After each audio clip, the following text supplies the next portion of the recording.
already.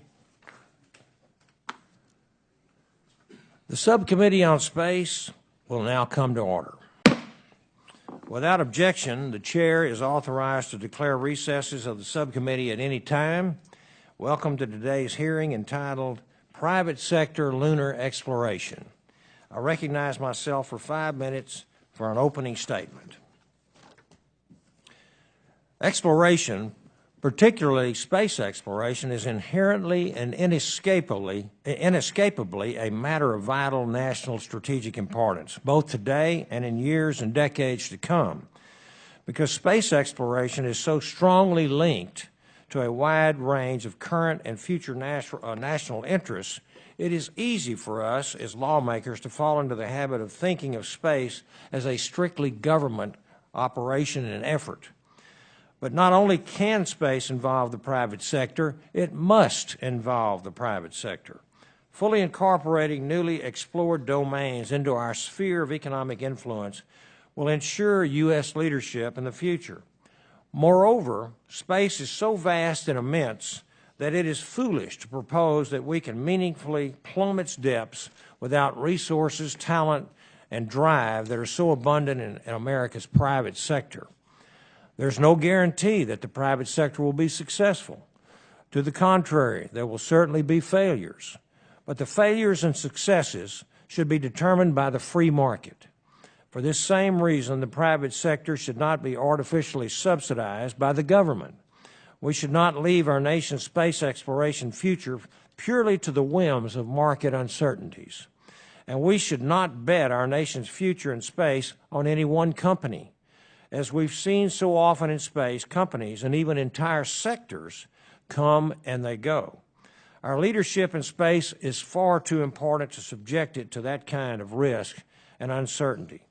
So while we will begin our discussion here today with NASA's testimony to provide context and help frame our deliberations, our intent is to understand not just how government-led exploration of space is proceeding, but where the private sector will take us, and how these public and private actors will work together for their mutual benefit.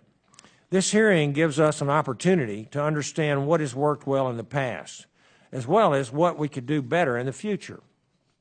NASA has a vast array of tools at its disposal. Traditional contracts, grants, cooperative research, and development agreements, various funded and unfunded Space Act agreements, and anchor tenancy agreements. All of these tools offer unique advantages and risks. Careful consideration should be given to which tool is used in order to ensure that the taxpayer is protected and that the government does not corrupt the market.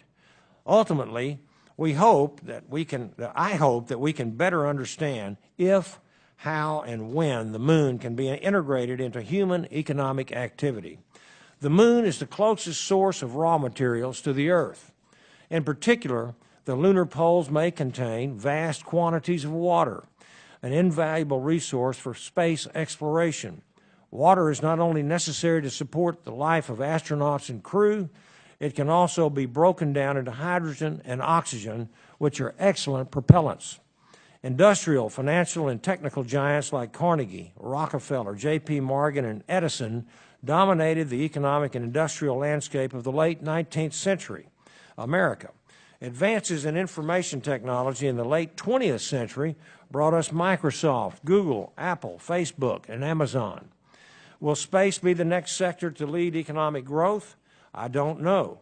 If space becomes a home and workplace for humanity, if space can become part of our sphere of economic influence, then someday, perhaps in the far future, we will see these industries take root and grow. But we cannot compel such an ambitious outcome, but by careful and thoughtful consideration, we can, hopefully and humbly, enable it. At the very least, we should not stifle it. I hope that today's discussion will help inform all of our thinking about the future of private sector exploration of space. And now I'd like to turn to the gentlelady from, the gentleman from California. Well, Dr. Barra. Thank you, Mr. Chairman. Actually, before I begin, I want to express my full support and sympathies to both you, your constituents in your district, and the employees at the NASA Johnson Space Center, and all those that were affected by Hurricane Harvey, as well as those being affected by Hurricane Irma. Our thoughts and prayers go out to them, and they have our full support, and you have our full support through the long recovery. It also does emphasize the important work of this committee as well as the full committee in better understanding earth sciences, better understanding weather changes, and making sure that we do have the best forecasting equipment and satellites that are out there. With that, I want to welcome the distinguished panel today, and thank you for calling this important hearing on lunar exploration plans and proposals. 48 years ago, Neil Armstrong and Buzz Aldrin touched down on the moon, imprinting mankind's first footprints on the moon's surface. When astronauts Eugene Cernan and Harrison Schmitt lifted off the lunar surface on December 14, 1972, who would have imagined that they would be the last humans to visit the moon for nearly half a century and counting? Now, we don't know exactly when humans will return to the lunar surface, but what is clear is that we're at the doorstep of a renaissance in moon exploration. Soon the moon may entertain many visitors in the form of robotic spacecraft and rovers from many countries. And some, as we will hear today, will be owned and operated by commercial entities. Innovative technologies that will enable testing and demonstrations may one day lead to routine cargo and perhaps even routine human flights to and from the moon and help propose increased economic activity in space. However, let's also not forget that the moon remains an important scientific research center and the importance of finding that public-private nexus. A 2007 National Academies study report identified several scientific priorities for moon exploration, including the exploration of the lunar poles. According to the report, the South Pole Aitken Basin in particular is a priority for further scientific exploration because it is the oldest and deepest observed impact structure on the moon and the largest in the solar system. And that exploration, as the chairman touched on, if in fact we confirm the presence of lunar ice there, can have huge impact. And certainly, as we think about the moon as a potential secondary launch site as we go and further explore into deep space is incredibly important. But we also, as we look at this pristine laboratory, want to make sure that we are balancing the research needs, not if I think about Star Trek and the Prime Directive, that we are not actually introducing other organisms or anything else that may actually disrupt our science. So, I look forward to hearing about the commercial entities, the potential of that nexus of the commercial sector, the scientific community, NASA, all working together. And I think this is an incredibly important time for both lunar exploration, but also for deep space exploration. And the importance of this committee at this particular time, I think, is incredibly important. A few questions that I hope to hear being addressed in today's hearing are, what are the market drivers for commercial efforts to explore the moon? Who are the projected customers for planned private lunar exploration services, and what services will be provided to those customers? How is NASA currently collaborating with the private sector on exploration of the moon, and are the current models of partnership working well? And are there opportunities for the private sector to collaborate with the science community on their exploration plans? Looking forward to this hearing, and I think it'll be very interesting. And with that, Mr. Chairman, I will yield back. Thank you. And now I would like to recognize the ranking member of the full committee for a statement. Thank you very much, Mr. Johnson. Chairman. And good morning and welcome to our witnesses. This hearing on private sector lunar exploration, I think, is important. While not a substitute for our governmental space programs, there are many innovative ideas for potential non-governmental roles in space emerging. Private sector innovation can capture the spirit of opportunity and engage and inspire the development of scientific and technical talent. It has the capacity to support commercial interests as well as governmental space activities where appropriate. This morning, we will hear about one example of potential commercial space activities, the private sector lunar exploration. To date, only governmental entities have explored the moon, but the private sector is getting interested in the moon as well. It's no surprise that the moon and its vicinity are of interest to a growing number of private sector entities in other nations. The moon provides a potential testing ground for human exploration systems, operations, and activities. It harbors resources that could potentially be used to support lunar surface operations or exploration beyond the moon. And some would argue that it even offers a destination for potential space tourists. I look forward to hearing from our witnesses about their plans for private sector lunar activities, NASA's current role in those efforts, and about both the opportunities and challenges that lie ahead for the private sector in carrying out their plans. In addition, while not the focus of this hearing, it is important to note that the moon has long been a body of scientific study through U.S.-led and international lunar science missions, including from samples collected and returned on the Apollo missions.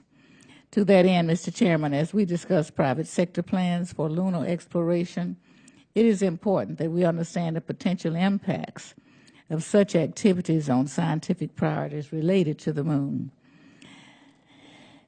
Before I close, I want to extend my thoughts and prayers to those in Houston and the surrounding areas, and especially, Mr. Chairman, to you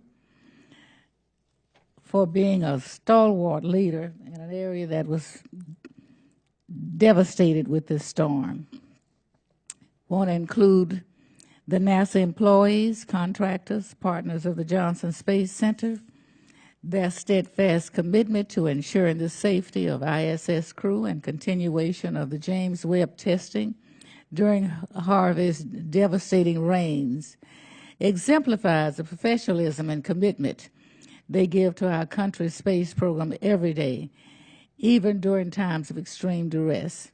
I thank you and yield back. And we sure thank you for your comments there. Now let me introduce our witnesses. Our first witness today is Mr. Jason Crusan, Director of Advanced Exploration Systems at NASA. He holds bachelor's degrees in electrical engineering and physics, a master's degree in computer information systems, and is currently a candidate for a doctorate in engineering management at George Washington University. Thank you for being here today. Our second witness today is Mr. Bob Richards, founder and CEO of Moon Express. He also chairs the Space Commerce Committee of the Commercial Spaceflight Federation and serves on the board of the Space Foundation. Mr. Richards studied aerospace and industrial engineering at Ryerson University, physics and astronomy at the University of Toronto, and space science at Cornell University. Thank you for being here. Our third witness today is Mr. John Thornton, CEO of Astrobotic Technology. Mr. Thornton led development of Astrobotic spacecraft, including Red Rover, Polaris, and the Artemis lander and the Griffin lander. He holds both a Bachelor's of Science and a Master's of Science degree in Mechanical Engineering from Carnegie Mellon University. Thank you for being here. And then our fourth witness today is Mr. Bretton Alexander, Director of Business Development and Strategy at Blue Origin.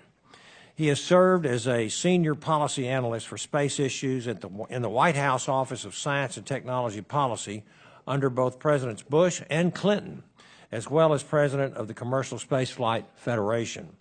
Mr. Alexander holds both a master's degree and a Bachelor's of Science degree in aerospace engineering from the University of Virginia. Good to see you this morning, too. Our fifth witness today is Dr. George Sowers, Professor of Space Resources at the Colorado School of Mines. Colorado, you heard that. Thank you. Thank you, Ed. Appreciate that. I think they heard that, though.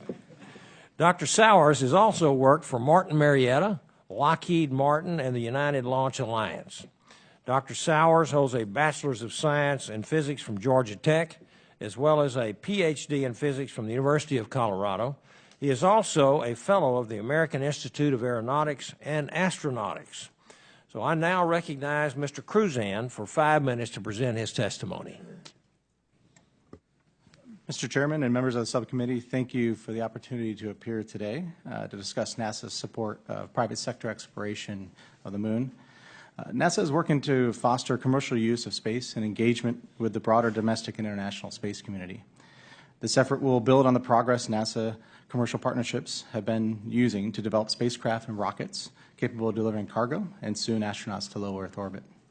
These capabilities could also enable new science and exploration missions of interest to the larger scientific and academic communities, and can fit well with concepts being discussed for human missions in cislunar space. In turn, they have the potential to provide important enabling capabilities as NASA expands human presence into deep space. NASA Lunar Science has helped map the moon in incredible detail, determine the presence of water ice, and understand the Earth's satellite's irregular gravity field. NASA lunar missions are increasing global knowledge and understanding of the origins of our solar system, informing future exploration efforts of the moon and other planetary bodies, and bringing the agency closer to having infrastructure and technologies needed to explore future destinations like Mars. As part of the agency's overall strategy to conduct deep space exploration, NASA has been supporting the development of commercial lunar exploration. In 2014, NASA introduced an initiative called Lunar Catalyst, and the purpose of this initiative was to enable development of U.S. private sector robotic lunar landers, and that can deliver payloads to the lunar surface using U.S. commercial launch capabilities. Through Catalyst, NASA has provided partners with in-kind contributions, including technical expertise, access to test facilities, software, and loaning of equipment. And the initial flights of these commercial lunar landers may begin as early as 2018. As a result, one or more of our partners would be able to market lunar payload delivery services for small instruments and technology demonstrations.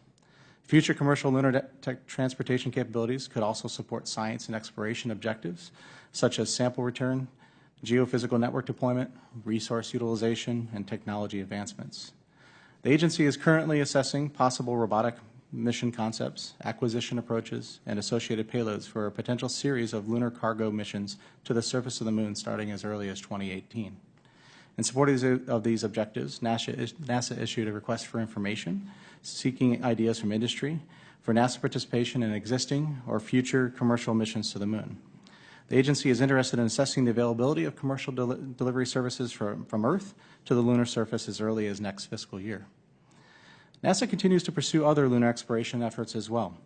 NASA's Lunar Reconnaissance Orbiter, or LRO, has produced the highest quality global topographic map of any planetary body and continues to share its data openly with the public. The Korean Pathfinder Lunar Orbiter mission, South Korea's first mission in exploration, will include NASA's ShadowCam, a highly sensitive optical camera that will peer into the regions that may hold volatiles, including water. NASA plans to include 4 lunar research CubeSats as part of the 13 CubeSats that are launching on Exploration Mission 1, the first launch of the Space Launch System. And lastly, NASA has been studying a potential resource prospector surface mission that would take the next step in understanding in the harvesting of resources in regolith, specifically volatiles, but particularly in the new lunar polar regions.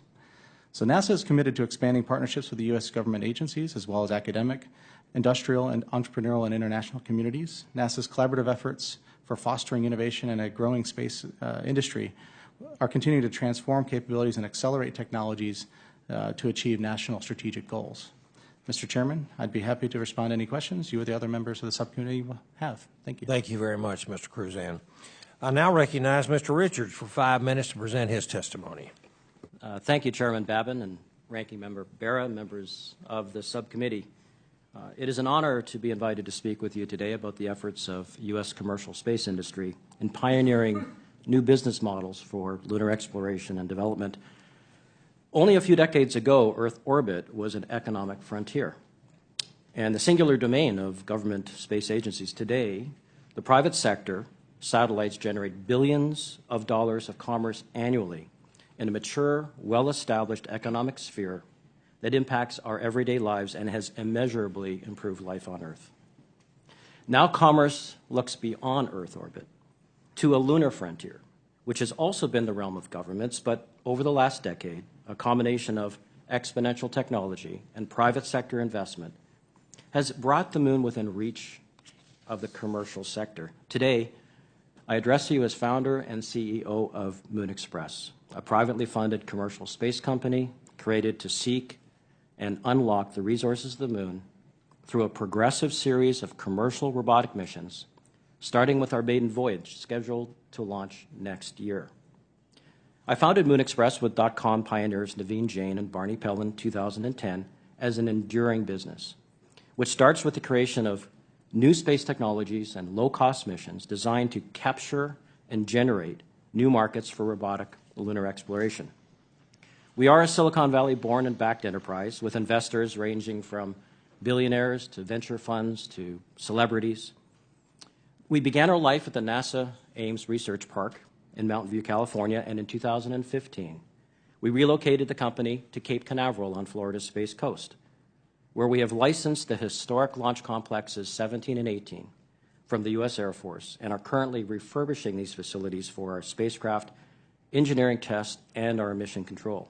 Our vision is to open up the lunar frontier for everyone with turnkey payload, data, and mission services to the moon for a wide range of customers globally, including governments, NGOs, commercial enterprises, universities, and consumers. To do so, we have developed a flexible, scalable robotic explorer system that can reach the moon and other destinations in the solar system from Earth orbit. After years of quiet development, we unveiled our robotic exploration architecture on July 12th, just down the hall from this hearing room, ranging from our MX-1E Scout-class microlander to our Frontier-class MX-9 supporting lunar sample return. We have contracted for up to 5 launches from Rocket Lab USA aboard their Electron rocket, which achieved a remarkable level of success during its maiden flight last May. And we expect to become operational later this year. Our first Lunar Scout mission in 2018 will utilize the Electron together with our MX-1E Explorer to deliver a diverse manifest of scientific and commercial payloads to the lunar surface. This will be followed by expanded capabilities and ongoing missions.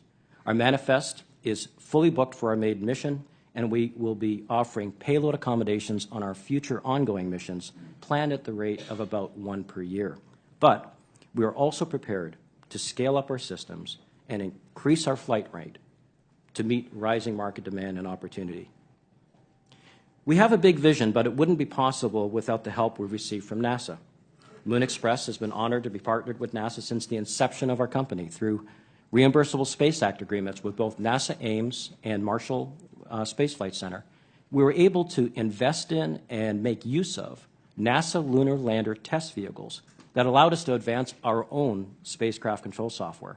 In 2014, we were selected as one of 3 industry partners with NASA for the Lunar Catalyst program, established to spur commercial cargo transportation capabilities to the surface of the moon. Supported by Lunar Catalyst and the Kennedy Space Center, we conducted test flights of our own lunar lander test vehicle at the shuttle landing facility, beginning a long-term collaboration with KSC that continues today. Thanks to our partnership with NASA, we're well on our way to building our maiden launch mission next year, which is in various stages of fabrication, assembly, and test. In the big picture, it's been 45 years since the United States left the surface of the moon to the legacy of Apollo and a generation past. Moon Express is working to reopen the American frontier in the moon and redefine what is possible for new generations. The American flag is returning to the surface of the moon next year, not because of a government program, but because of private sector investments into low-cost rockets and smart robotic explorers that are collapsing the cost of lunar access. Together, we will begin a new democratized program, make the moon accessible to entrepreneurs. We're at the cusp of a glorious adventure. We aspire to the stars. Mars beckons as a second home for humanity, and the moon is our gateway. Thank you for the time and the opportunity to present this testimony. Thank you, Mr. Richards. I now recognize Mr. Thornton for 5 minutes to present your testimony. Chairman Babin, Ranking Member Berra, and members of the subcommittee, thank you for the opportunity to discuss our nation's future on the moon. Incredibly, America has not returned to the lunar surface since the Apollo program ended in 1972. This has put our nation at a disadvantage, as other nations like China have landed increasingly ambitious robotic missions on the surface of the moon. As we approach the 50th anniversary of Apollo 11 landing, our nation has a unique opportunity to answer a growing global demand for a reliable, proven means to access the lunar surface. Some nations are beginning to fly with the Chinese, but it's not too late. By supporting our nation's entrepreneurs, America can once again lead the world back to the moon. Thankfully, with the strong technical support of NASA, especially through the leadership of Jason Crusan's AES office, American industry is restoring access to the moon with small robotic lunar landers. Founded in the Rust Belt city of Pittsburgh in 2007, Astrobotic is leading the way to reestablish American access to the moon with small-scale cargo delivery. We have assembled a world-class team of partners, including NASA, United Launch Alliance, Airbus, and DHL. Together, we are building the Peregrine Lunar Lander, a privately developed spacecraft capable of delivering up to 265 kilograms of cargo to the moon. In August, I celebrated 10 years of building Astrobotic in the lunar market. Today, I'm proud to say that Astrobotic is leading the world in lunar sales and market development, with 11 deals representing 6 nations and a lunar pipeline of over 115 deals worth more than $1.8 billion. Astrobotic is flying its first mission to the moon in 2019, the 50th anniversary of the Apollo 11 landing. Peregrine is not a precursor or a demonstration. It is right-sized from the beginning to address the existing lunar market. At the historic price of $1.2 million per kilogram, Peregrine enables activities like resource development, scientific investigation, technology demonstration, and exploration. The future is bright, but tenuous, for sustainable commercial lunar cargo delivery. The government would be wise to leverage and augment existing international lunar payload demand, rather than overwhelm it with an oversupply of large landers that have no sustaining commercial demand for the foreseeable future. Small landers like Peregrine stand ready to support upcoming NASA crewed exploration missions on SLS Orion to the Deep Space Gateway by enabling telerobotic access to the surface. Small lander missions are a first step toward one day reestablishing human presence on the moon and launching a cislunar off-world economy. Much of Astrobotic's market progress is owed to a proven technical track record and world-class partnerships. For instance, Airbus is providing engineering support and expertise from ESA programs. Through our partnership with United Launch Alliance, we will launch as a secondary payload from Cape Canaveral on America's reliable Atlas V launch vehicle, continuing a proud history of successful lunar missions, including LRO, LCROSS, and GRAIL. NASA is providing access to their engineers and facilities through the highly successful Lunar Catalyst program, and we are encouraged by steps NASA has taken this year, including issuing RFIs for small lunar payloads and lander services. With Catalyst insight into our service, Astrobotic believes now is the time for NASA to join our payload manifest. We appreciate the leadership of House CJS Appropriations Subcommittee Chairman Culberson, Ranking Member Serrano, and members of the committee in providing $30 million in the FY 2018 appropriations bill for a small robotic lunar lander demonstration mission. We are hopeful the Senate will follow the House's lead, and this funding will be included in a final omnibus, which could allow NASA to send payloads to the moon.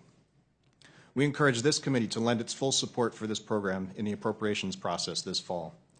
As this committee plans for the next NASA authorization, we urge you to authorize a Frontier-class lander services program for small lunar landers within the Launch Services Program, similar to the Venture-class program. This would provide a contractual mechanism for NASA to easily purchase lunar payload services. Mr. Chairman, we are proud to be leading a moonshot from America's Rust Belt. This is a special moment for our company, our industry, our region, and our nation. Small lander services like Astrobotic have a proven market with sales, world-class partners, and credible spacecraft. With support from Congress, we can ensure American lunar market leadership and NASA's return to the moon. I look forward to any questions you may have. Thank you very much, Mr. Thornton. I now recognize Mr. Alexander for 5 minutes to present his testimony. Chairman Babin, Ranking Member Bera, and members of the subcommittee, thank you for the opportunity to speak today about private sector lunar exploration, a topic that we're very excited about at Blue Origin. Before I begin, I'd like to extend our thoughts and support to our friends at Johnson Space Center and the broader Texas community as they recover from Hurricane Harvey, and to those at Kennedy and throughout Florida in the path of Hurricane Irma. Blue Origin was founded to bring about a future where millions of people are living and working in space. We are committed to building the next generation of space transportation and are prepared to bring significant private capital to partner with NASA for return to the lunar surface. It's time for America to return to the moon, this time to stay. Enabling NASA and U.S. commercial activities on the moon is a key step on the path to long-term exploration of the solar system. Imagine driving from D.C. to Los Angeles nonstop. You'd have to carry with you all of your food, fuel, and other necessities, which would make for a difficult trip. The moon provides the resources and proximity to enable human exploration of deep space destinations, like Mars, making it the ideal proving ground and first step. For example, the lunar South Pole's Shackleton crater contains critical resources for fuel and power generation, while also offering a nearby proving ground for deep space exploration technologies. All of this potential has not gone unnoticed. Many commercial entities and nations have plans for an ambitious decade of lunar exploration. The United States should be the leader in this worthy endeavor. Blue Moon is a space transportation and lunar lander system that can cost-effectively deliver more than 10,000 pounds of cargo from Earth to the lunar surface. This equates to about 5 Mars Curiosity rovers or 2 Ford F-150 trucks. When you can cost-effectively and precisely soft land large amounts of cargo on the moon, there are few limits on what you can do. Everything from science rovers to resource discovery and utilization missions to surface habitats is made possible. Blue Moon is scalable, repeatable, and based on proven technologies. Optimized to fly on NASA's Space Launch System, Blue Moon also scales to fly on many different launch vehicles. Just pick the launch vehicle and go. Smaller payloads, such as NASA's Resource Prospector, can use an Atlas V rocket, while larger payloads can use Blue Origin's New Glenn launch vehicle or NASA's SLS. Blue Origin's proven technology provides a fast path to a U.S. lunar landing capability for medium to large payloads. Blue Origin's BE-3 is the first new U.S. liquid hydrogen-fueled rocket engine to be developed for production in over a decade. It has been proven during 5 launches and landings of our new Shepard vertical landing booster.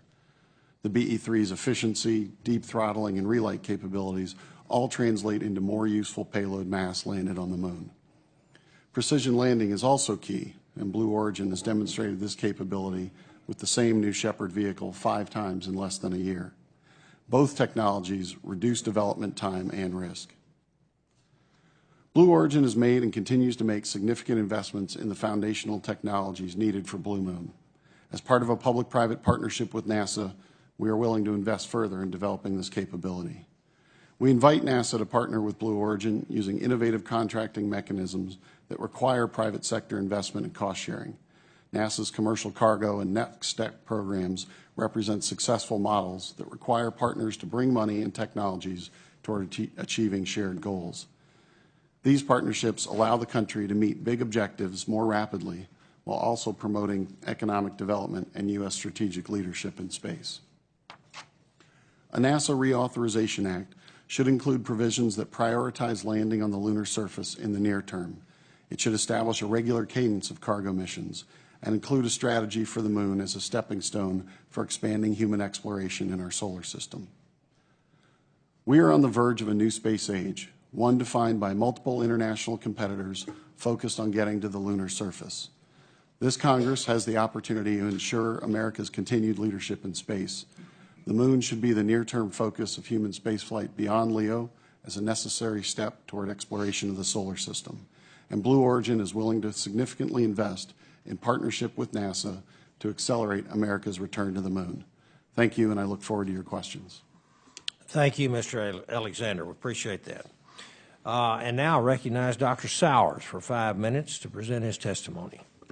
Mr. Chairman and members of the committee, thank you for the opportunity to appear today to discuss private sector lunar exploration. The subject of today's hearing is of great interest to me. It's part of a larger topic, one that is truly revolutionary, that of bringing the resources of space into the economic sphere of humankind. There have been 2 major economic revolutions in human history: the agricultural revolution of 10,000 years ago, which gave birth to human civilization, and the Industrial Revolution of 300 years ago, which gave rise to the tremendous increase in human well-being and prosperity we enjoy today. Space resources will be the third major economic revolution and will usher in an era of unprecedented prosperity and flourishing. Furthermore, the development of space resources will enable us to save the Earth as we unchain human progress from the constraints of Earth's ever-diminishing resources. Compared to Earth, the resources available in space are virtually infinite. Consider, the power output of the Sun is 10 trillion times the power consumption of humans. Just one metallic asteroid, 500 meters in diameter, contains more platinum group metals than have ever been mined. Finally, we now know that the solar system contains abundant quantities of water. If you have water, you have hydrogen and oxygen, which are the most efficient chemical propellants known. Water is the oil of space. We know these resources exist. Bringing them within the economic sphere of humankind requires the machinery of a robust space economy. And that means harnessing the power of the free market. Competition in the free market spurs innovation, leading to efficiency and growth. But the foundation of the free market is the consumer, the ordinary citizen, the taxpayer. The space economy must deliver value to consumers on Earth. Hence, the first place to begin is cislunar space. The goal, then, of private sector exploration of the Moon is economic development. The extraction and utilization of lunar resources will be the cornerstone of that development. The Moon is rich in resources that will drive the cislunar economy, but the resource that would be most valuable in the near term is water processed into propellant. It happens that water is abundant at the lunar poles, billions of metric tons per pole by some estimates. A year ago, while at United Launch Alliance, I became the first person to offer to buy propellant in space. I set a price for propellant bought either at the lunar surface at $500 a kilogram, or in high Earth orbit, like the first Earth-Moon Lagrange point, at $1,000 per kilogram. At these prices, the cost of any activity beyond low Earth orbit becomes dramatically reduced. For example, the cost to deliver mass to the surface of the Moon will be reduced by a factor of 3. The cost of a Mars mission will be similarly reduced. So you can see that the water on the Moon is an immensely valuable resource. Strategically, we should view the poles of the Moon as the next Persian Gulf. I've described the cislunar economy as a free market, but the operation of a free market requires government to establish a framework of rights, enforce contracts, and to provide security. These things are part of the machinery of a robust space economy and are essential to reduce business uncertainty and enable private sector investment. Beyond the minimal, there's much the government can do to stimulate the creation of the cislunar economy. First is to invest in the basic science to characterize the resources and develop the technologies to exploit them. One approach would be for NASA to establish a Space Resources Institute, partnering with both academia and industry, domestic and international, to solve some of the basic problems common to all. Second is to participate in the cislunar marketplace. I set a price for propellant based on purely commercial considerations. But having NASA as an additional customer purchasing propellant for, say, a Mars mission would significantly improve the business case and attract more competitors, driving more innovation and lowering cost even further. That's the virtuous circle of the free market. Finally, NASA could invest through public-private partnerships in, for example, lunar water mining operations. This approach has proven successful with commercial crew and cargo and works well when the risks are too great for the private sector to take on by itself. In conclusion, humankind is on the cusp of a third major economic revolution that promises to bring unprecedented prosperity and well-being for all. The first step is the creation of the cislunar economy with important roles for both the private sector and government. Thank you again for inviting me to testify, and I look forward to your questions. Thank you, Dr. Sowers. I'd like to thank all the witnesses for your testimony. The chair recognizes himself for 5 minutes for questions. Mr. Crusan, how could NASA leverage private sector technologies, products, and services on future exploration concepts, such as the potential deep space gateway or the hypothetical deep space transport?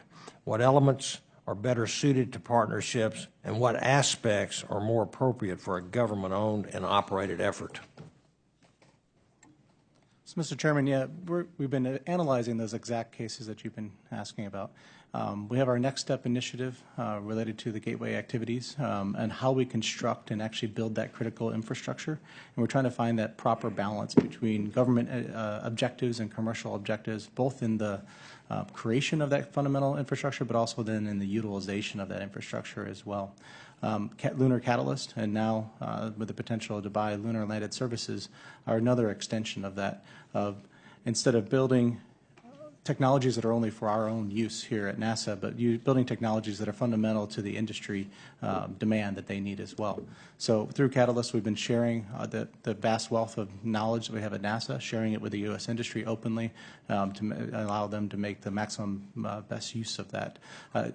In every one of these endeavors, we have to tread carefully, though, to find that proper balance, and that's why we've been so deliberate about what we've been doing. Well, then that'll lead into the next thing I'd like to ask you about, the potential pitfalls of leveraging private sector investments in space. Are there any areas about which we should be cautious when it comes to partnerships for lunar exploration? Yeah, so in a couple areas of alignment of incentives. So expanding the marketplace as a function of commercial demand and government use as well. So trying to get a proper balance and making sure that the government isn't expecting a higher level of performance that isn't commercially sustainable in the marketplace, and getting that balance correct. So buying services at a rate which the industry is going to utilize for non-NASA use as well is one of the strong pitfalls that I would advise. Okay. And then to Mr. Richards and Thornton and Alexander, I'm pleased to see such a diversity of lunar landing capabilities being developed by your three companies. And it shows how the United States continues to lead the world in developing innovative and affordable solutions. Can each of our industry witnesses briefly explain what makes their lander unique and different from the others, and so the committee can better understand the differences in the capabilities between your services? We'll go with you, Mr. Richards, first. Thank you, Mr. Chairman. So Moon Express's approach has been to establish a family of vehicles that begins small and can grow. With a partnership with NASA, not presuming a dependency, but looking at the long tail of the market where we can do for lunar access what CubeSats did for access to low Earth orbit. We believe there's a big market here. So we're starting with a microlander that can go in a very low-cost launch vehicle.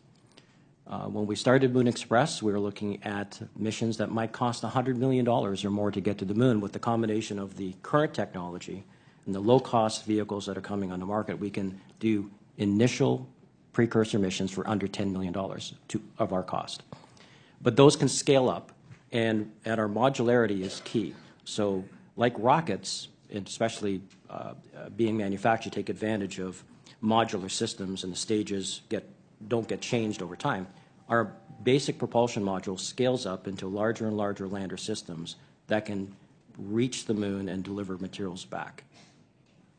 Thank you. Mr. Thornton. Thank you. So we are developing the Peregrine Lunar Lander. From the get-go, we are market-focused. So we say, okay, what's the market out there for payloads? What size is necessary?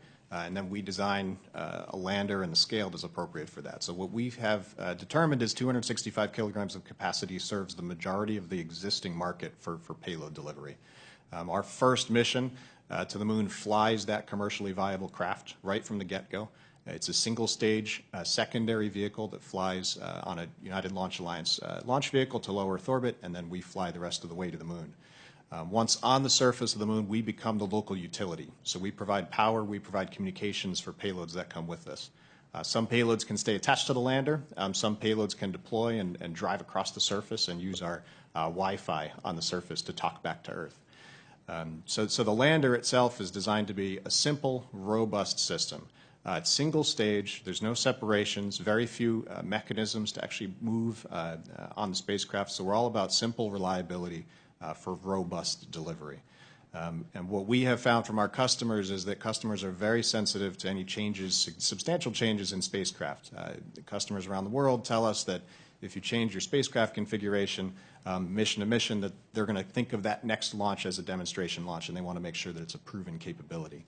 So that's why we have a single spacecraft designed from the get-go to address the commercial market. And we believe that it's affordable enough to get that first flight demonstrated and to capture a large portion of the international market. Thank you. Now we'll go to Mr. Alexander. Thank you, Mr. Chairman.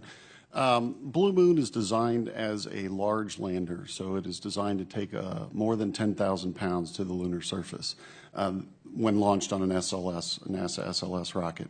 So that vehicle, that same spacecraft, lunar lander, can be flown on a variety of different launch vehicles, ranging from 1,000 pounds of payload delivered to the surface all the way up to more than 10,000 pounds. So it's a single design. Does the in-space transfer as well as the landing down to the surface and carries with it that large payload capability. So it is designed to enable other missions. It's designed to enable NASA to pre-position logistics for future human missions, to provide resource utilization missions, delivery and access to the surface, or to provide landers like Resource Prospect a way of actually getting to the surface. It's repeatable, scalable, and based on proven technologies. Okay, thank you very much. We appreciate the witnesses. Now I'd like to recognize the ranking member from California, Mr. Barra. Thank you, Mr. Chairman. So if I think about when I was a kid, probably 6 or 7 years ago, and thinking about what I thought was the coolest Apollo mission when they sent up the lunar rover, the moon buggy, and you think about how space was done then. It was NASA doing the launch vehicle, NASA doing the landing vehicle, in some ways NASA then doing the research vehicle, the moon buggy. I want to make sure I'm thinking about this correctly. And maybe this is a question for Mr. Crusan. Let's say NASA is thinking about something like the moon buggy or a research vehicle. They can now, in this new world of space travel, say, okay, let's do some competitive bidding, see if Moon Express is the right landing vehicle, or Astrobotic or Blue Moon is the landing vehicle we want to use.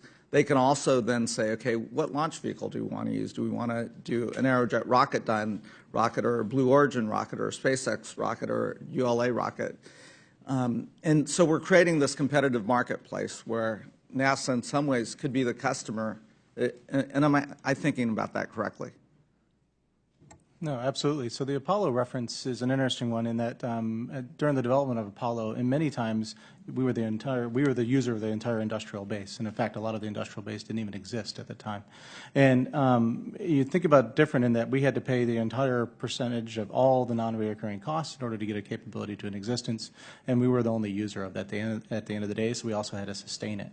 What you now see is emerging space economy activities, both in launch vehicles and communication satellites and Earth observation work that's going on now, where now we can be a leveraged buyer of those capabilities, especially in low Earth orbit, geosynchronous type environments that we have. And then we can then stretch those commercial capabilities to start applying towards exploration initiatives. And it comes down that we have a mixed environment of traditional development with high risk, high reliability needs that we have, and with commercial services and commercial technologies that we can apply into that environment that we need to execute the national mission. So it is, and at the same time, then we don't have to sustain the entire industrial base anymore either. And there's a very productive space sector that's growing. And to the folks in the commercial sector, maybe Mr. Richards, Mr. Thornton, Mr. Alexander, are we looking at this? We're creating a competitive economy here where, it could be NASA as a customer, but it could also be academia or others as a customer. And is that how you're looking at your business model and strategy? For Moon Express, thank you. We certainly are. We love the idea of NASA as a customer. They've certainly been a great technology partner, and we're building on the shoulders of giants and working shoulder to shoulder with giants, so that's great. But we're looking at a global marketplace and bringing the cost accessible to where university endowments. I mean, we've got kids sending CubeSats into low Earth orbit. We see the long tail of the market, a great leverage for us to begin our lunar business and be able to scale up on the way. And I'm sure my friends will agree with me that competitiveness rocks, and we're very much in favor of it. Same thing, same thoughts, Mr. Thornton, Mr. Alexander. Yes, I'd agree with the sentiments. We think of the market for lunar services as global. We've identified 115 payloads worldwide that want to fly to the surface of the moon. And that's a mix of government, international governments, domestic alike, small and big. We think of the smaller space agencies as the non-vertical space agencies. They need a little help because they don't have their own spacecraft, they don't have their own launch vehicles. We can enable that One of our customers is the Mexican Space Agency. Perfect example how we are enabling their access to the surface of the moon. Right. And then we also see a mix of commercial interest as well. And same thing with Blue Origin. Yeah, absolutely. I think there's a large market out there of international government and commercial activities, but I do also think that NASA should be leading this effort. The United States should be leading the world in returning to the moon in terms of utilizing the moon's resources, and so there's a large role for NASA to play in that. Great, excellent. Dr. Sowers, in your opening testimony, you raised some interesting questions. Obviously, there's a value of that water on the moon and that ice on the moon, and I think it raises questions. Is this going to be the Wild West? Whoever gets to that water first, do they own that water? I mean, we're talking about another planetary body, so who owns that water? What country claims that water, or is it our entire planet, Earth? And then I would imagine there's some urgency in that this body ought to be thinking about those questions. And certainly, how do you create the framework that addresses and creates some certainty for folks that are going to go out there and explore, creates that market, but then also doesn't stifle innovation? And I'd just be curious as you're thinking through those questions, what things we ought to be thinking about as a body. Yeah, that's a very important question. I view the space economy as a free market, but the free market has to have constraints and controls. There also has to be a system of rights. So you raise the question, who owns it? There needs to be the establishment of a framework of, if you will, property rights for space. So that if a company invests in, developing a resource, that they can reap a return on that investment. Those are important. Enforcement of contracts. How do we make sure that if some company buys something from a country that that those contracts can be enforced. And then you have also the issue of physical security. If there's wealth in space, eventually there's going to be pirates in space, and so you kind of have to have a way of ensuring the security of the enterprises that take place out there. Great, thank you, Mr. Chairman. It looks like we might have some work ahead of us. Absolutely. We'll have another Texas oil boom out there, but it'll be water this time.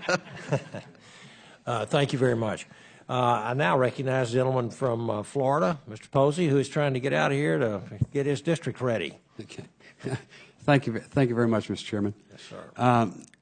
Mr. Richards, Thornton, and Alexander, you mentioned that you got help and encouragement from NASA.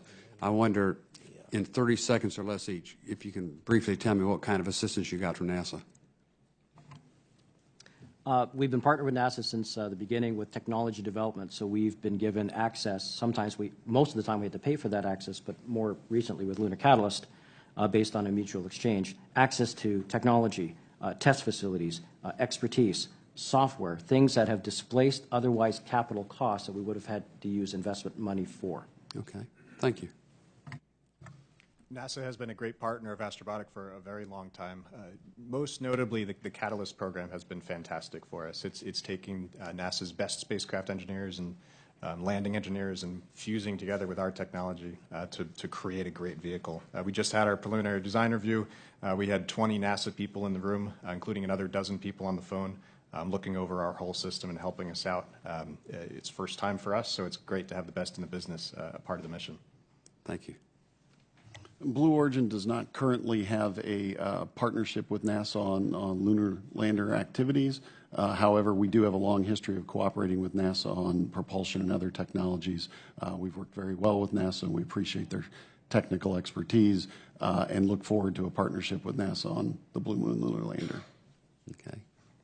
Mr. Crusan, I appreciate that NASA is trying to privatize what it can here and keep a long-term, I hope, focus on Mars. We've kind of helped incubate, move along, assist, and encourage these companies. Have we made any agreements with them yet? I mean, how are we going to utilize them? Yeah, so to date, we've done a no exchange of funds SpaceX agreement where we haven't exchanged any funds for that, but just providing, as we said, the support services that you heard from the partners here. And what we are now looking at doing is actually buying landed delivery services in the next fiscal year here, of actually buying the first ability to land small payloads. And that's in our plans and our budget submit that we did this year. Okay. And tell me a little bit more about those. Yeah, so we're talking initially about small landed services. So small payloads of everything from scientific context to instruments to do single point measurement related to volatiles to small technology demonstrations. This is a sign of our confidence, of growing confidence in the commercial industry, and managing a risk without getting too large or too costly of payloads for us to on the first maiden flights. So it's that balanced risk approach of us giving confidence in them, but also not risking large endeavors at this point at NASA. So it's that balancing act that we're doing with them, as we've done with commercial cargo and such when we were in the development phases for those. Okay. Have you signed any contracts yet? No, we've not. The RFI was the first step towards that. Okay. And when do you anticipate we would be doing contractual agreements with them? Yeah, we're preparing for the solicitation as we speak. That basically was informed by the request for information that was done only a couple months ago. Okay. That's good. Thank you, Mr. Chairman. I yield back. Yes, sir. Thank you. Now I'd like to recognize the ranking member of the full committee from Texas, the gentleman, Ms. Johnson. Thank you very much. Let me express my appreciation for your interest, motivation, and enthusiasm for what you're doing, and hope that it'll inspire the next generation of thinkers for the future. I want to ask you who you anticipate, or do you have any ideas of who your customers will be from the private sector service for vacationing or whatever? How do you anticipate seeking them? So that's thank you for that question. We already have customers, so we've been marketing for a number of years now. An example is we'll be delivering a lunar telescope for a private customer, starting with a precursor and then a larger system to the south pole of the moon in 2019. And this is a nice nexus of science, of commerce, of private investment capabilities with a global scientific foundation, but led by a U.S. entrepreneur. So that's one of the examples of how science and commerce can intertwine. Our maiden mission has a full manifest, and we're marketing into our future missions now. How do you anticipate determining the cost for services? Well, so first, for us, it starts with the customer. We have customers the world over that are interested in flying, and I think that's a really notable, important thing, because we started 10 years ago, and 7, 8 years ago, there were no customers. It was too new. People thought it was a little crazy, frankly. But all good ideas start as crazy ideas, and then they become reality. So we have 115 customers that are interested, everything from space agencies to commercial organizations, even down to universities and people that are just looking to inspire folks. We have a time capsule from Japan that is collecting the dreams of children from Asia, and they have more than 100,000 kids signed up sending their dreams. So we have all sorts, shapes, and sizes of payloads attached. In terms of the pricing and how to address that, it's about what can cover our costs fundamentally. The majority of our cost is the launch cost, so as the cost of the launch vehicles come down, that will drive our prices down as well. Part of the reason that we build the same spacecraft again and again is we're looking to get that cost efficiency improved even more. But so far, our price at $1.2 million per kilogram is accepted by the market, and we already have numerous deals at that price point. That sounds good. You know, before now, there's been lots of thought of attempting to retrieve or save artifacts from the moon. Have you considered retrieving any of the artifacts, or have you given that any thought? So we haven't started looking at retrieving artifacts. We think of what's on the moon is memorials, permanent memorials, and one day museums, and potentially even national parks to go visit on the surface of the moon. Each one of our missions that landed man on the moon and all the precursors that led up to it, that's a really important part of history.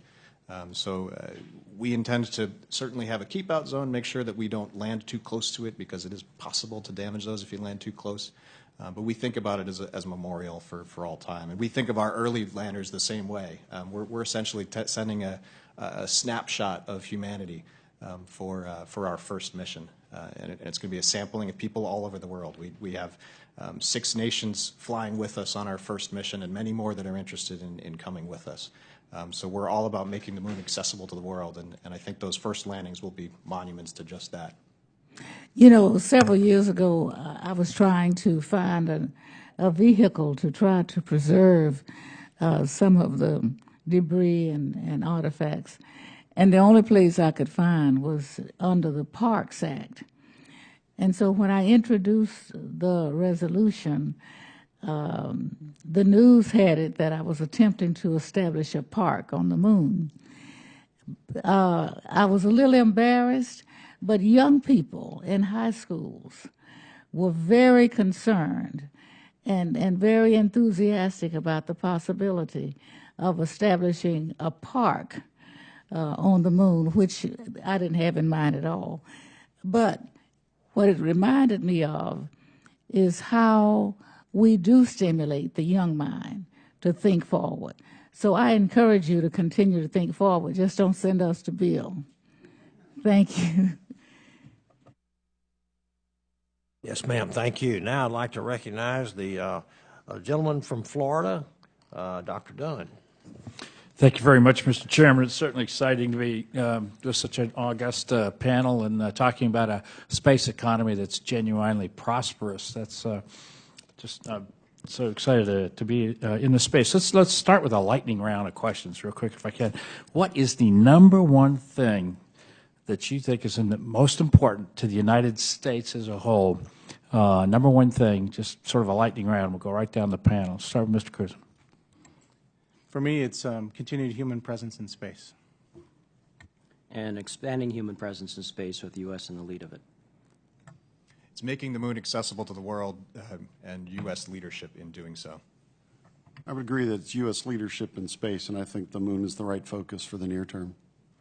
To creating that space economy and developing the propellant resources on the moon. Outstanding. So great answers. Again, just because we're the Congress of the U.S., Mr. Crusan, how do you think this affects national security?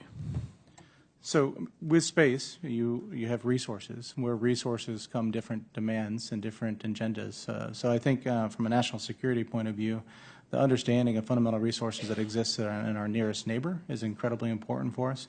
It can help influence our human spaceflight architectures for sending humans further out into space. So first order of understanding what is there and what is its value to us as the U.S. Great, great. Mr. Thornton, you mentioned, I guess it was Mr. Thornton, you said you had 115 customers? Right, okay. So what's the difference between your commercial customers and your government customers? Sure. Just to clarify, we have 115 payloads in our pipeline, so it's our sales pipeline. But the difference that we have, about half of that is government, big and small around the world. Half of that is commercial. About half of the commercial part is new startups, and then the other half are established organizations. DHL, who's a partner and sponsor of ours, is an example of that commercial side. They see the innovative shipping to the moon as an extension of their global shipping service, and they're happy to be a part of our mission. On the small side, people are seeing the capability of flying to the surface of the moon as a means to potentially open their own businesses. We're seeing that with human ashes. We're seeing that there's groups that are interested in having races on the surface of the moon, create like a NASCAR experience from the moon. We've got groups that we just signed a payload that wants to create a first laser communication node from the surface of the moon. And that's a huge step because that is 2 orders of magnitude more bandwidth than we would have otherwise. So radio is about 200 kbps, so it's like a little bit more than a 56K modem. And then a gigabit per second, that's faster than most home internet connections. So you could have virtual reality experiences and HD video and pictures streaming back from the moon. So it really stands to have a fascinating and immersive experience for people back here on Earth. Outstanding. Anything to add to that, Mr. Richards or Mr. Alexander? Well, the excitement is genuine about the potential for the markets. We've got our heads down in the hard job right now of actually proving we can land on the moon. And getting the technology right, it's a very hard thing to do, and only 3 superpowers have ever done it. So while having great confidence that these amazing markets are going to open up, we're focused right now on getting it right and not having all our eggs in one basket. We have purchased several launches. Although we look across the spectrum of emergent and existing launchers agnostically, anybody going our way to Earth orbit, we're happy to buy a ride if it's at the right price. But we're after collapsing the cost of access to the moon and other destinations after Earth orbit. I would just add that you know, returning to the moon is a worthy endeavor. There are a lot of resources there, as we've talked about, to bring into the economic sphere of humanity. And to do that, we need to go back in a fairly big way. So we have designed a lander that can take a lot of those capabilities to the surface of the moon and eventually support human return to the moon. It's important to do from a U.S. leadership perspective. It's important to do from an economic perspective, but it requires a concerted effort. We're going to run out of time here, so I have more questions than I could possibly ask in half an hour. But let me go back to Mr. Barra's question, because I thought that was a great one, and I didn't really hear an answer. I'm going to ask Dr. Sowers. Who owns the water, or who should own the water? You got around that when he asked you last time. Yeah, I think the people that discover it and develop it should own it. I mean, that's a should. You know, I think we need to make sure that we can establish a framework of you know, regulatory or legal framework that makes that the case. So pirates in space. I love it. Thank you very much, Mr. Chairman. I yield back.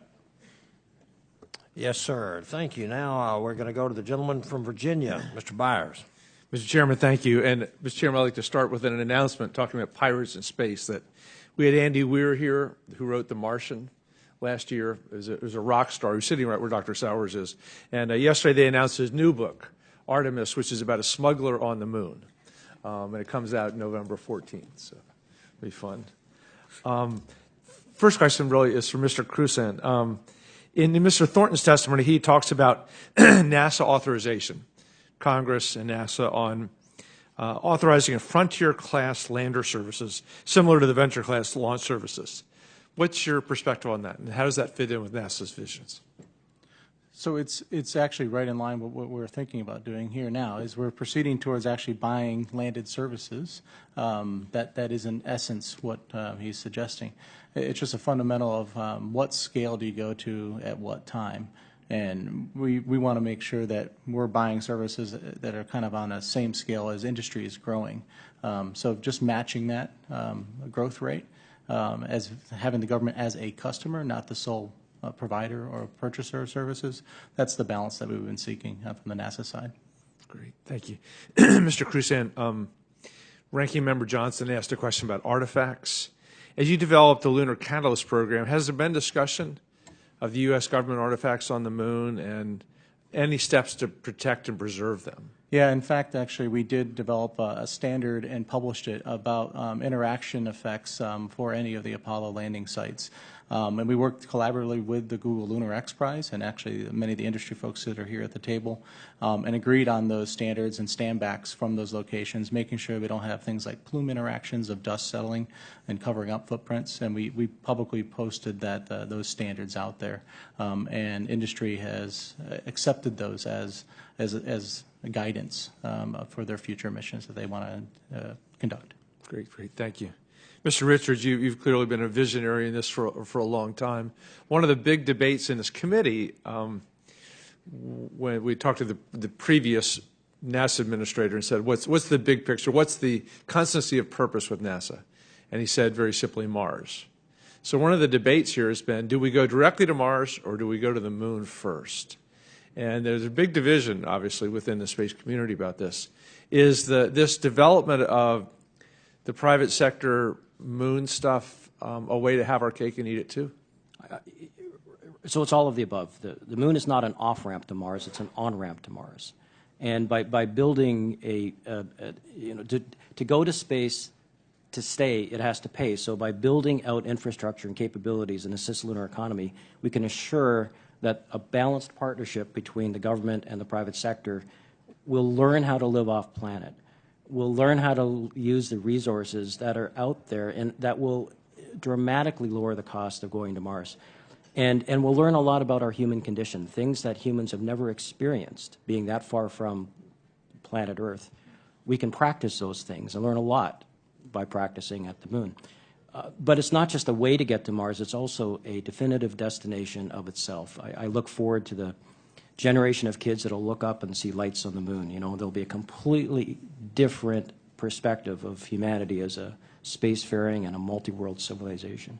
And I would like to comment on, you know, a number of questions on who owns the moon and who owns the water. So the United States Congress, thank you, answered that question for us in 2015. We will talk about that, but what you said was those who go peacefully under the auspices and with due regard to the international treaties will own what we peacefully obtain. And this is not an appropriation question, but also with Moon Express. And before I could assure our investors that we could blaze a trail to the moon, I had to blaze a trail through the regulatory frameworks that would allow us to go there. So Moon Express in 2016, thank you to a number of members in this room, achieved the first ever U.S. authorization for a private sector mission beyond Earth orbit and to the moon under the terms of the Outer Space Treaty. Great. Thank you very much. Mr. Alexander, I only have 30 seconds, but one of the things you recommended was streamlining the licensing of commercial launches. How do we go about that process? I think there's a couple of different issues. We have an issue with licensing of commercial launches, which currently the expendable launch vehicle framework that's been used for the last 20 years is sort of duplicated between the Air Force and the FAA. And those of us developing reusable launch vehicles like New Glenn are being licensed under an FAA regime for reusable launch vehicles, and so there's a little bit of duplicative work that has to be done with the FAA and the Air Force. I think separately to Bob Richards' comments there about licensing activities beyond launch and beyond Earth orbit, that clarity that he responded or reflected in getting the first license for an activity on the moon, finding a home for that within the U.S. government is also an important matter. Yes, sir. Thank you. And now I'd like to recognize the gentleman from California, Mr. Rohrbacher. Thank you very much, Mr. Chairman. And I can't tell you how great it is to be here listening to people talk about a mission that we can accomplish. We sit here listening about people wanting to spend billions and billions of dollars on Mission Impossible, which is Mars. And I take it that right now we actually have the capability, if we actually commit the resources, to accomplish the mission to the moon now. Isn't that correct? Yes or no? Technically, no objections. Yeah. Absolutely the capability, and we'd love to partner. Absolutely. All systems go.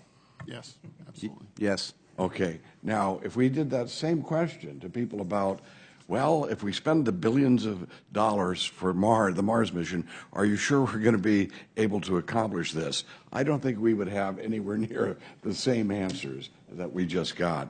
And, you know, sometimes it is really difficult to get our country and our government and our bureaucracy, even when it's at NASA, to sort of focus on what we can do, even though we're not doing it now.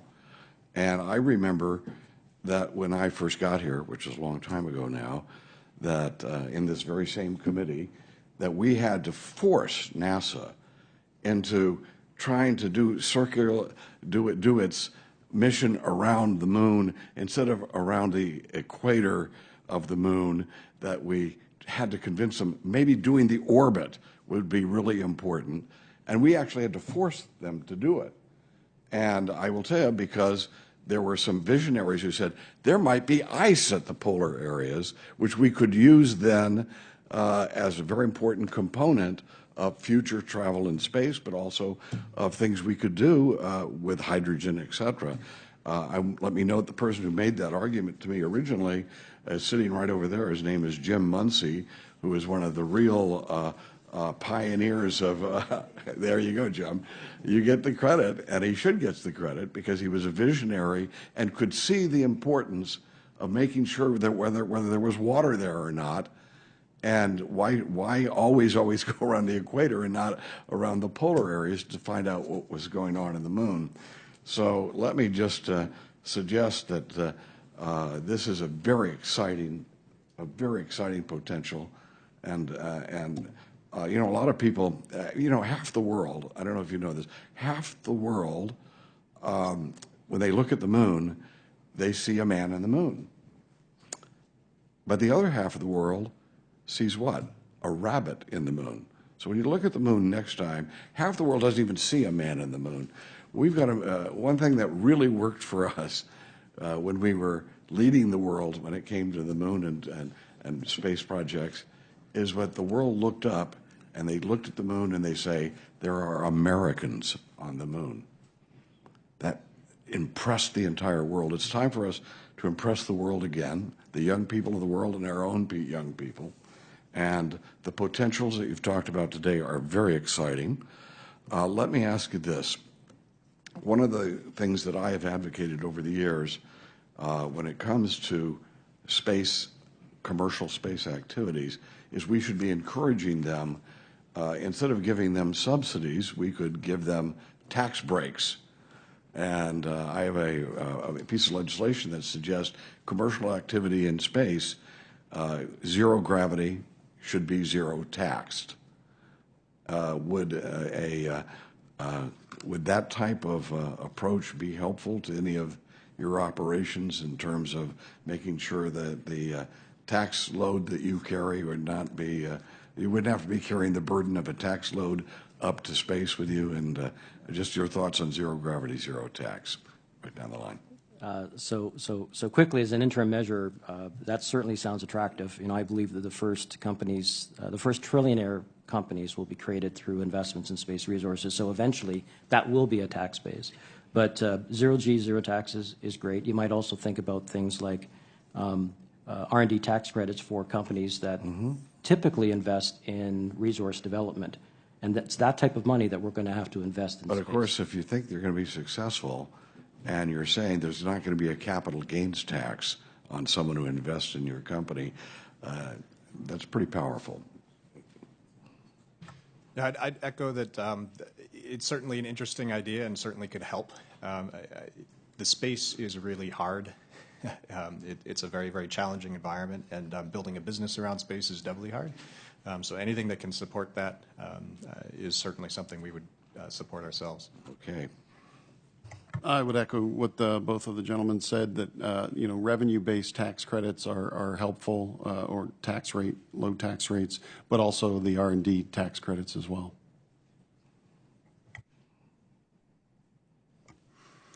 You know, I think all of these guys are going to say that you know, tax breaks look good to them. I think if we're going to invest, I think you know, maybe perhaps better leverage in our investment is some of the basic science and R&D. For example, you know, we need the guys with the mules and the picks on the moon to see, you know, where the real mother lode of the ice is.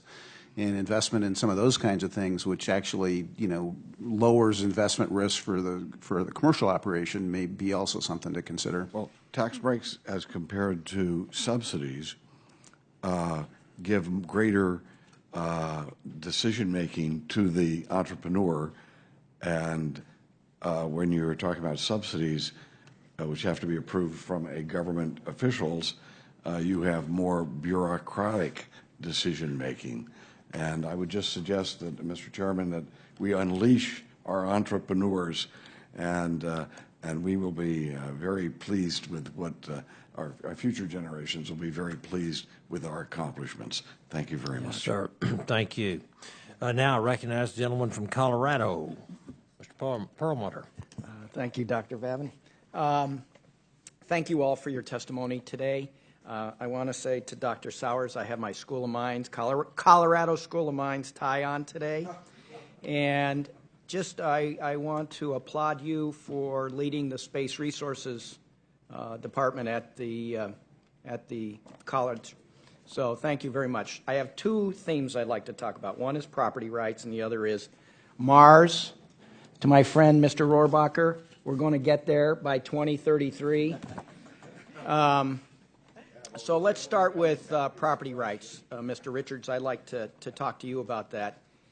And I think you're right. I think in 2015 we gave a lot of comfort to entrepreneurs such as yourself and the other companies to get out there. But I would ask you, so the section I think you're referring to is 51.303, Asteroid Resource and Space Resource Rights. And it says, shall be entitled to any asteroid resource or space resource obtained, including to possess, own, transport, use, and sell the asteroid resource or space resource obtained in accordance with applicable law, including international obligations. So what is the applicable law? I mean, I don't want to be like a judge sitting up here, but I think we need to, personally, I think we've got more work to do to provide the framework that Dr. Sowers was talking about. There's a lot more work to do. It's a global conversation, and I applaud the U.S. for taking a step forward of explicitly saying what I think was implicit in the Outer Space Treaty. There are a number of treaties, sorry, but the Outer Space Treaty is the predominant one that dictates how humans are going to behave in space and to each other in space. So saying that, staying away from the question of property rights in that term, although I think we know what it means in this chamber, internationally is incendiary at this point. And in Moon Express's case, none of our investors said, hey, make sure you have those property rights down or we can't invest. That wasn't the case. I believe that there will be an ongoing conversation. We don't have to answer all the questions today, but the step that was taken was a very forward step that was very much appreciated.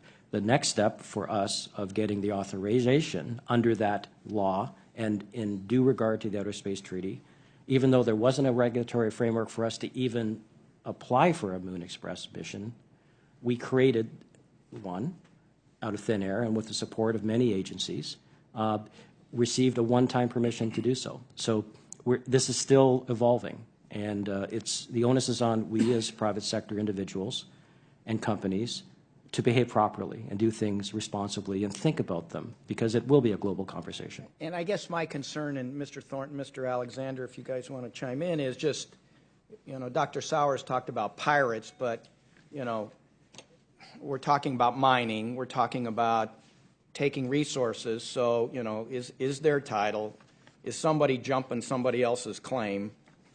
Exactly how do you see this working? Because I think from our point of view as legislators, we need some help trying to beef this up a little bit so that we don't have jumping claims or piracy or whatever. It would be nice not to be in a reactive mode forever. All right, so let me ask Mr. Thornton. Yeah. Yeah, so in our view, the Commercial Space Launch Competitiveness Act of 2015, currently that's sufficient for where we're at. We don't view that as a barrier for development or investment or partners to even invest or send payloads in the resources realm. So currently we don't see the strong push for additional change at the moment.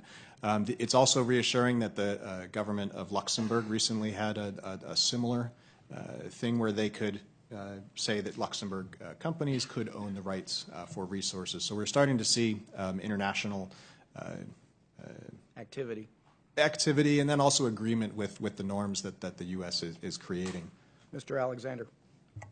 Well, I think it's important for the U.S. government through the State Department to be talking internationally with its counterparts, particularly in the UN Committee on Peaceful Uses of Outer Space, about what the Space Treaty, Outer Space Treaty allows and how we're interpreting that.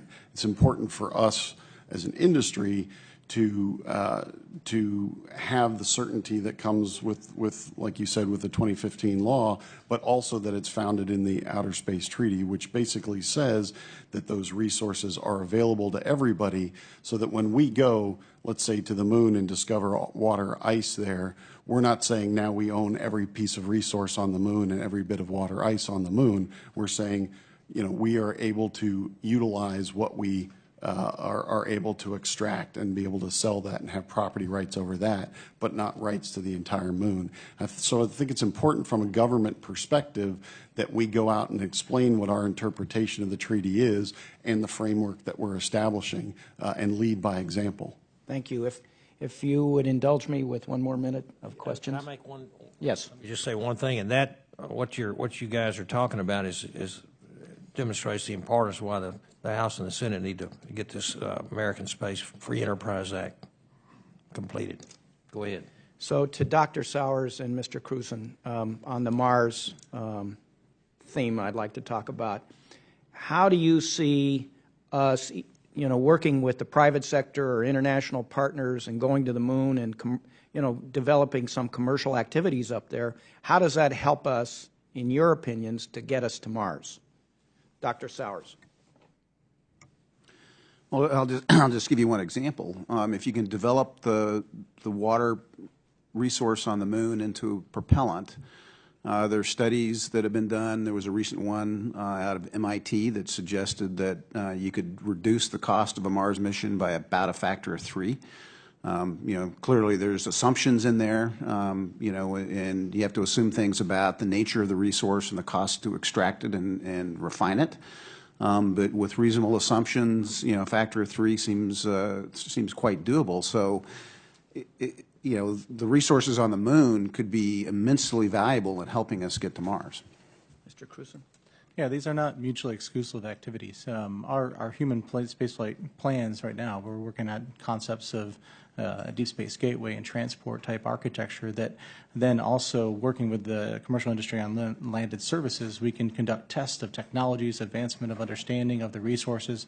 If the resources are there, is there a means by which to get them from there to a staging point that we can use for deep space transportation in addition to that? So these activities don't need to be mutually exclusive. All right. Thank you. And thanks, Mr. Chair. I yield back. Yes, sir. Thank you. I want to thank the witnesses for their very valuable and exciting testimony today and your answers, and the members for for the questions that we've asked. The record will remain open for 2 weeks for additional comments and written questions from members, because I know I have one that I would like to ask as well. But I want to say this. Thank you for being here. This meeting is adjourned. And all of you folks from Florida, be careful.